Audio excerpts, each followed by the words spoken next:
Well, representatives are back in Olympia as Washington's legislative session begins today. And one bill that lawmakers will discuss is Senate Bill 5974. If approved, it would create new eligibility requirements for sheriffs and police chiefs and aim to enhance public trust in law enforcement. But not everyone's on board with this. Madeline Mullins shares why law enforcement agencies across the state are against this bill. This is not the first time a bill claiming to modernize and clarify the laws surrounding law enforcement agencies has been discussed. Last year, a House bill and its companion Senate bill made its way through Olympia but ultimately failed to advance. Now, the bill's sponsors have introduced a similar bill with hopes this one makes it to the governor's desk. One of the things Senate Bill 5974 does is create new requirements for anyone running for or appointed to sheriff.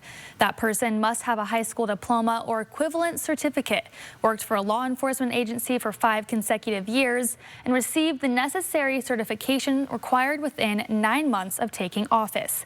The bill also states that candidates must go through a background check. Right now, that is not required by state law. The bill would also remove an elected official like the sheriff from office if certain certifications are not obtained. Now, sheriff offices across the state are voicing opposition for the bill.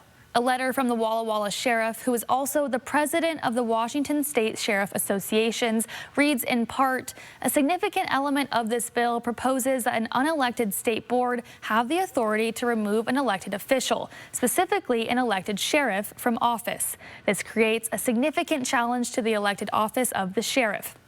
Legislative efforts to impose additional requirements must not override the will of the people or diminish the integrity of the electoral process. Spokane County Sheriff John Knowles has added his signature to this letter, but others say this bill will help hold law enforcement agencies accountable.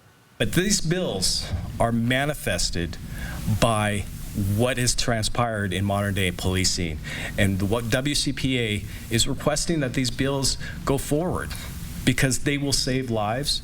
They will bring honesty back to law enforcement. They will create trust in our community. The Washington Coalition for Police Accountability is one of the organizations in support of this bill. And this bill is scheduled for a public committee hearing on the 15th. In studio, I'm Madeline Mullins for News Now.